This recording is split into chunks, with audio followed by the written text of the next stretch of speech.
શું ફ્રેન્ડ્સ, તમે ક્યારે ડાકોર ગયા છો? અને ડાકોર ગયા હોય તો આ બાપાલાલના ગોટા ખાધા છે? બાપાલાલના ગોટા આમ તો બહુ જ ફેમસ છે ગુજરાતમાં, અને ડાકોર જાઓ તો જરૂરથી ત્યાં લોટ પણ મળે છે, અને આના બાપાલાલના ગોટા પણ બહુ જ મળતા હોય છે અને બધે પ્રખ્યાત પણ છે. તો આજે આપણે બનાવી રહ્યા છે બાપાલાલના ગોટાની રેસીપી. અને બાપાલાલના ગોટાનો લોટ આપણે ત્યાંથી ડાકોરથી જ લાવ્યા છે. ડાકોરથી આ લોટ મળતો હોય છે, ત્યાંથી લઈને આવ્યા છે. અને આજે આ લોટથી જ આપણે ગોટા બનાવવાના છીએ. પણ હું પહેલી વાર બનાવી રહી છું, ટ્રાય કરી રહી છું. તો વિડીયો ગમે તો લાઈક કરજો, શેર કરજો, અને સબસ્ક્રાઈબ ના કર્યું હોય તો કરી લેજો નવી નવી રેસીપી જોવા માટે. તો અહીંયા બાપાલાલનો લોટ છે તે હું ચાળી રહી છું, કારણ કે બાપાલાલનો લોટ છે તે બહુ જ કકરો છે, વધારે પડતો કકરો છે. અને તમે જોઈ શકો છો કે બહુ વધારે પડતો કકરો છે, જેથી આપણે થોડી મોટી છન્નીથી જ ચાળી લેવાનો છે. આ રીતે જુઓ કેટલો બધો કકરો છે. આના ગોટા હવે કેવા બનશે કેમ ખબર પડે? મેં ક્યારેય બનાવ્યા નથી, આજે હું પહેલી વાર ટ્રાય કરી રહી છું. તો હું લોટને છાળીને લઈશ, અને તમારે છાળીને ના લેવો હોય તો તમારે મિક્સરમાં ફરીથી તમારે ગ્રાઇન્ડ કરી લેવાનો, જેથી થોડો ઝીણો થઈ જશે. તો અત્યારે મારે ટાઈમ નહોતો એટલે મેં છાળી લીધો છે. જે છાલમાં નીકળ્યું છે તેને આપણે મિક્સરમાં ક્રશ કરી લેશું. અહીંયા હું નોર્મલ બેસન પણ એડ કરી રહી છું, કારણ કે મને થોડો ડાઉટ છે કે આના ગોટા હારા બનશે કે નહીં બને. એટલા માટે મેં અડધો લોટ એ લીધો છે અને અડધો આપણા ઘરનો બેસન યુઝ કર્યો છે. તો બેસન એ આપણે આમાં એડ કર્યો છે. બંને લોટને આપણે મિક્સ કરી લેશું. હવે આપણે એકદમ બારીક સુધારેલા લીલા મરચાં એડ કરી લેશું, કોથમરી એડ કરી લેશું. આ બધી જ વેરાયટી આપણે ધોઈને એડ કરવાની છે, અને લીલી ડુંગળી પણ એડ કરી લેશું. લીલું લસણ તમારી પાસે હોય તો એ પણ એડ કરી લેવાનું. આખી ડુંગળી આપણે લીધી છે, એને આપણે એકદમ ઝીણી ઝીણી સુધારીને લીધી છે, તે પણ એડ કરી લેશું. આદુ મરચાં લસણની પેસ્ટ આપણે એડ કરી લેશું. લીલા લસણનો ખૂબ જ સારો એવો ટેસ્ટ આવતો હોય છે, તો હોય તો જરૂરથી એડ કરજો. મેથી એડ કરી લેશું.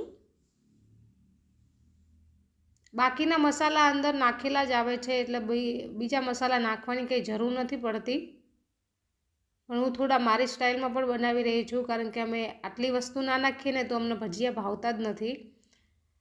તો ગ્રીન જેટલા શાકભાજી આપણે નથી નાખવાના, પણ આપણે લીલું લસણ છે, મેથી છે, લીલી ડુંગળી છે, આ બધી વસ્તુ આપણે નાખવાની છે. કોથમરી છે, લીલા મરચાં છે, આ બધી નાખીએ ને તો જ ભજીયા એકદમ સરસ અને પોચા બને છે, અને ખાવામાં બહુ જ સ્વાદિષ્ટ બને છે. મેં અગાઉ પણ વિડીયો નાખેલા છે ભજીયાના, એ પણ વિઝિટ કરજો. એ પણ બહુ સરસ એવા બન્યા હતા.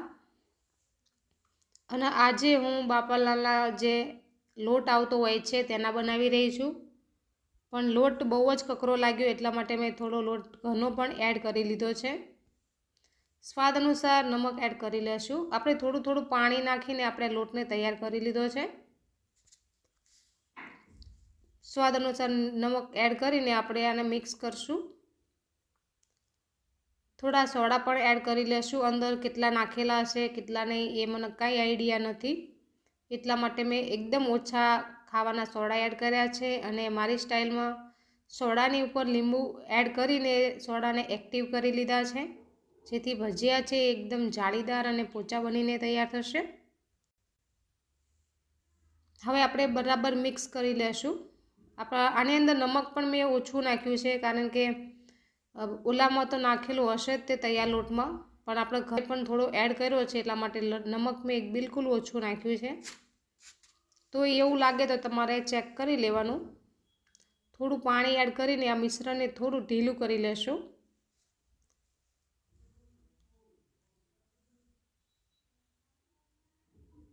તો સરસ એવું ઢીલું કરી લીધું છે, અને ભજીયા બનાવે એવું મસ્ત એવું આ મિશ્રણ તૈયાર થઈ ગયું છે. જુઓ કેટલું સરસ લાગી રહ્યું છે. આની અંદર ગ્રીન વસ્તુ બધી એડ કરી છે, એટલા માટે ભજીયા બહુ જ સરસ એવા બનવાના છે આપણા. ઉપરથી ક્રિસ્પી બનશે અને અંદરથી એકદમ સોફ્ટ બનીને તૈયાર થશે. જો આ રીતે તમે એડ કરશો ને તો બહુ જ સરસ લાગવાના છે। આ રીતે તમે ચેક કરશો ને તો તમને ખ્યાલ આવી જશે કે આપણા ગોટાનો લોટ છે તે પરફેક્ટ તૈયાર થયો છે। હવે આપણે ગેસ ઉપર એક કઢાઈ રાખી દઈશું અને તેલ એડ કરી લઈશું। તેલ આપણે ગરમ કરવા માટે જેટલું જોઈએ એટલું તમારે એડ કરવાનું છે। તો અહીંયા આપણે લોટ પણ તૈયાર થઈ ગયો છે, ભજીયા પાડવા માટે રેડી છે। આ રીતે સહેજ અમથો લોટ એડ કરીને ચેક કરી લેવાનું કે આપણું તેલ છે તે આવી ગયું છે કે નહીં। તો તેલ આપણું સરસ આવી ગયું છે। તેલ આપણે એકદમ વધારે પડતું ગરમ નથી કરવાનું, મીડિયમ ગરમ કરવાનું છે, નહીંતર એકદમ ઉપરથી લાલ થઈ જશે અને અંદર થોડા કાચા રહી જશે। તો હવે આપણે આ રીતે ગોટાને પાડી લેવાના છે। થોડું થોડું આપણે મિશ્રણ છે તે આ રીતે એડ કરવાનું છે, જેથી ભજીયા એકદમ સરસ એવા બનીને તૈયાર થશે। થોડી વાર આપણે આ રીતે રહેવા દેવાના છે ને તરત જ આપણે પલટી લેવાના છે। તો આ રીતે આપણે પલટી લેશું। ઉપરથી મસ્ત ક્રિસ્પી લાગે છે અને અંદરથી એકદમ સોફ્ટ લાગે છે। બહુ સરસ એવા ભજીયા બનીને તૈયાર થાય છે। તો તમે પણ ચેક કરવા લાવવાના હોય તો જરૂરથી લાવજો, સારા એવા બને છે। તો હવે આપણે ગેસની આંચ છે તે થોડી મીડિયમ કરી નાખશું, જેથી ભજીયા છે તે આપણા રાગા રાગા કૂક થશે અને તો જ સરસ એવા કૂક થાય છે।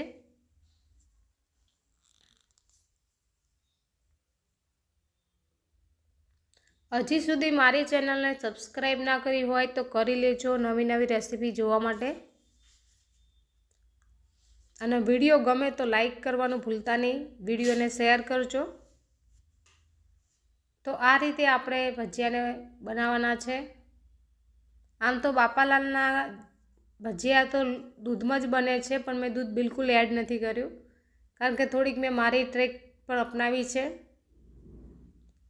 કારણ કે હું પહેલી વાર બનાવી રહી હતી તો મને એવું લાગતું હતું કે બધી વસ્તુ બગડશે નહીં ને એમ।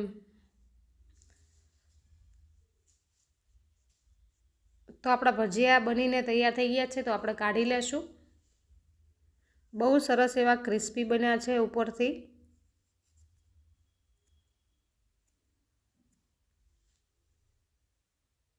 એકદમ તેલ આપણે નિતારી લેશું। આની અંદર દાળનું પ્રમાણ થોડું વધારે હોય છે અને લોટ છે તે એકદમ કકરો બહુ હોય છે, તો મને એટલા બધા ખાસ પસંદ નથી આવ્યા। જેવું ઘરે બનાવું છું ને એ બહુ સરસ એવા બને છે। તેનો વિડીયો પણ હું આની લિંકમાં મૂકી દઈશ નીચેની। તે પણ બહુ સરસ એવા બન્યા હતા। તો અહીંયા મેં સાથે જ કઢી પણ બનાવી છે, ગુજરાતી કઢી। જો ફ્રેન્ડ્સ, આપણે આ ભજીયા છે એ ઉપરથી કડકડા અને ક્રિસ્પી બન્યા છે। જેને કડકડા પસંદ હોય તે આ ભજીયાને જરૂરથી ટ્રાય કરજો અને બનાવજો। બહુ મસ્ત એવા બન્યા છે।